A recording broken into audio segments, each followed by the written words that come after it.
I actually work in surgery. Gallbladder surgeries happen so often. There's a big misconception that removing the gallbladder actually solves the issue. The gallbladder is actually essential for storing bile and aiding in fat digestion. Without the gallbladder, the liver has to actually work harder. Many people still experience a lot of digestive issues after the surgery, and they have to take bile salts in order to help digest the fats. This applies to really any other organs like tonsils and appendix. These organs have functions. With that said, there are times where surgery is necessary, obviously, if the gallbladder is ruptured or the stone is stuck in the duct. But in most cases, addressing the liver health and bile flow can actually prevent the need for surgery.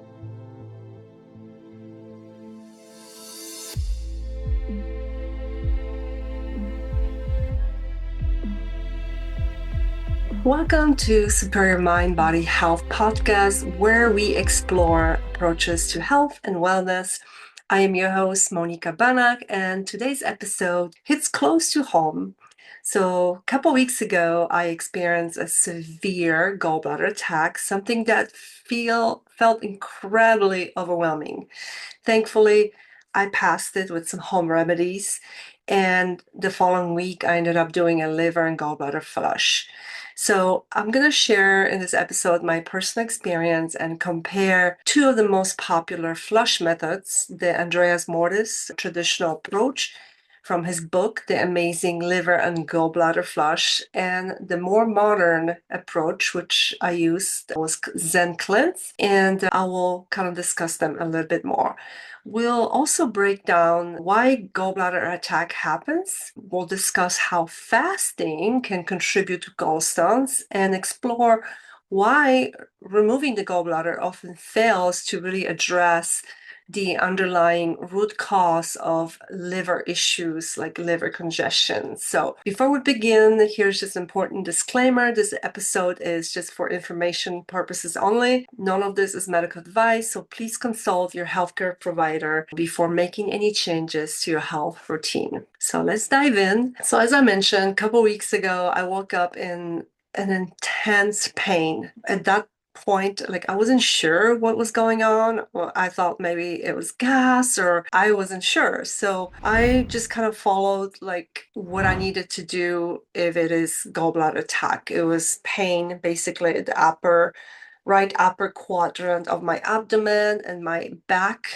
was also hurting. I felt bloated, couldn't eat anything. I had a little bit of nausea. I threw up one time, but it wasn't extreme. I have never experienced this before, and let me know if you have, and if you still have your gallbladder attack or your gallbladder. So I knew that if this doesn't pass, I'm gonna have to go to the emergency room. So the couple things that I did was I drank some apple cider vinegar with a little bit of lemon and warm water. And I had a heating pad, castor oil pack that I put on top of my liver on the right upper quadrant of my abdomen. And I laid on my left side. So laying on your left side actually helps to relieve the pressure from your gallbladder, because the gallbladder is right underneath the liver, excuse me. So that really helps. So my gallbladder attack lasted about 2 hours. Thankfully, then it passed. So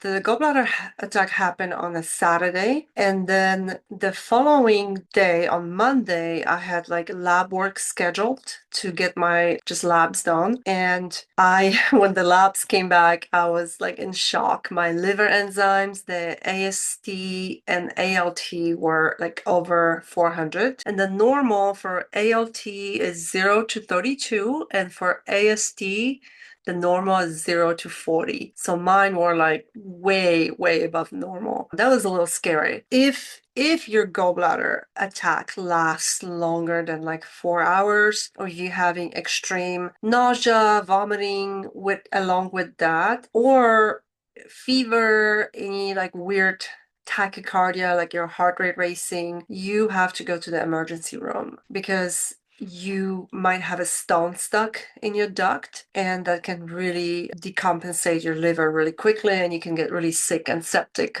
fast. So, if if you're able to, if you can pass the gallstones or get through the attack, you can do a liver flush and hopefully clear out some of the stones. But if you're in a pretty bad form, I would suggest going to the emergency room. I ended up doing a liver flush, a week after my gallbladder attack. And when I spoke to one of my friends who is a general surgeon, and I told him about the liver flush and how many stones I passed, he laughed at me and said, "Do not tell anyone or you'll take business away from me." I know it's lightheaded like comment, but it kind of made me really think, like, why are we so quick to remove an organ without really addressing the underlying issue? Gallbladder surgery is one of the most common surgeries in the United States, yet very few people are aware of the root problem, and the problem usually lies in the liver congestion, poor bioflow, or even like lack of healthy fats in your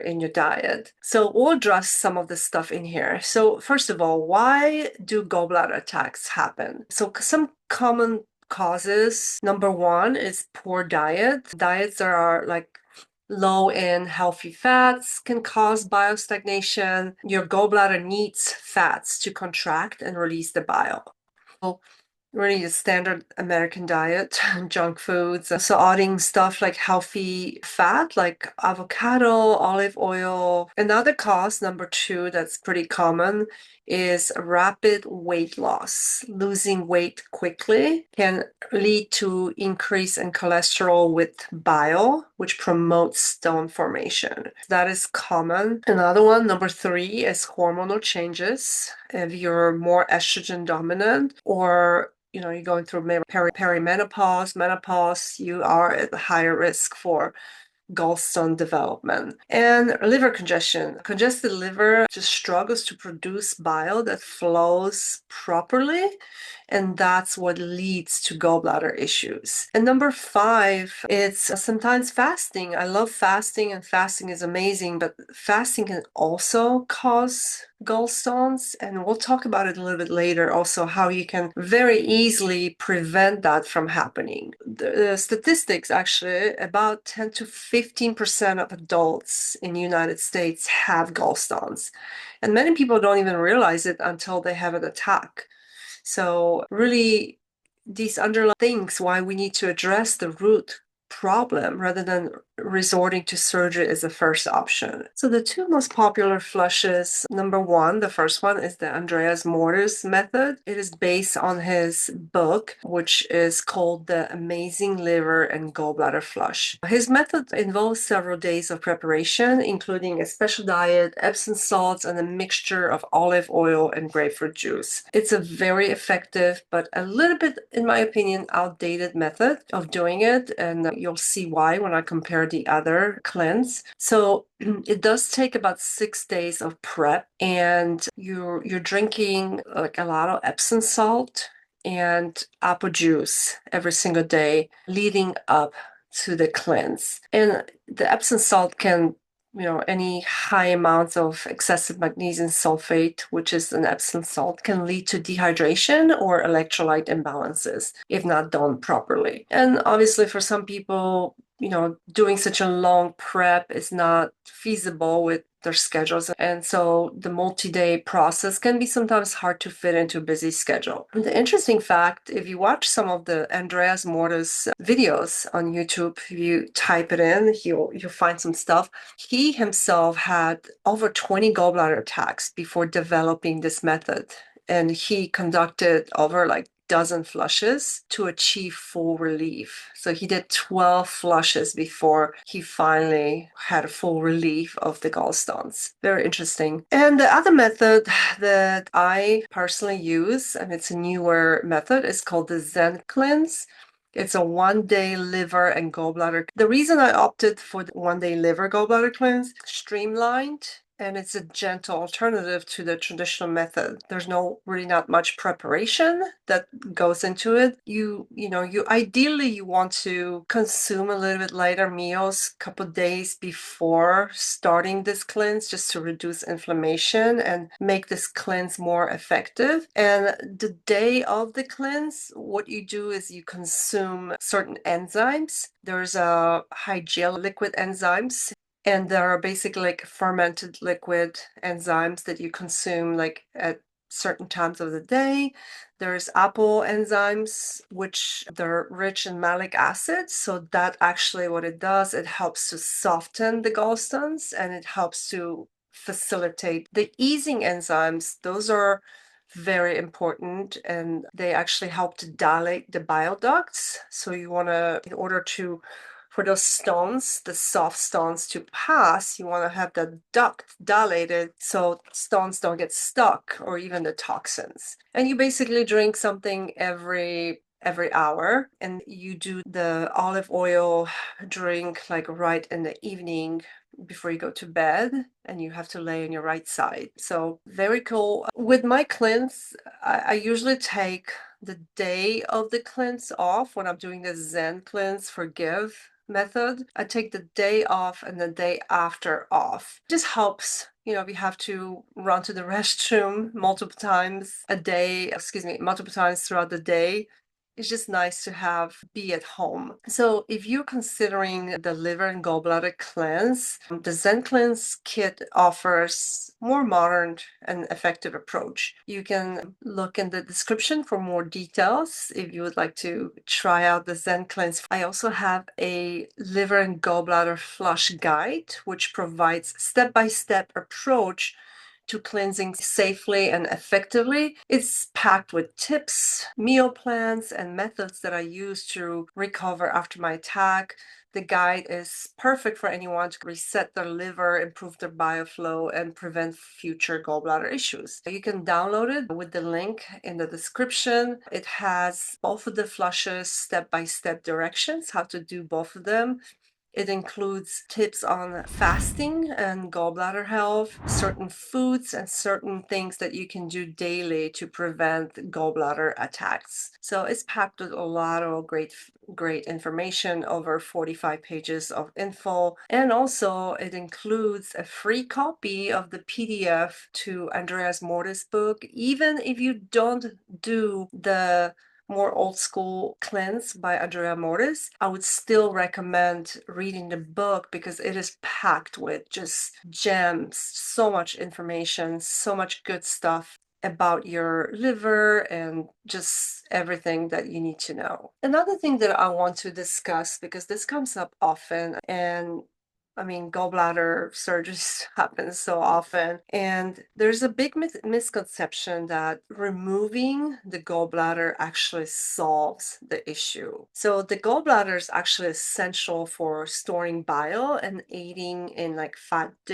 digestion. Without the gallbladder, the liver has to actually work harder. And many people still experience like a lot of digestive issues after the surgery, and they have to take bile salts in order to help digest the fats. This applies to really any other organs like tonsils and appendix. These organs have functions, and removing them doesn't always address the deeper issue. With that said, there are times where surgery is necessary. Obviously, if the gallbladder is ruptured or the stone is stuck in the duct, you don't really have a choice. But in most cases, addressing the liver health and bioflow can actually prevent the need for surgery altogether. Even like doing a flush like once a year, like would prevent so many gallbladder attacks or gallbladder surgeries.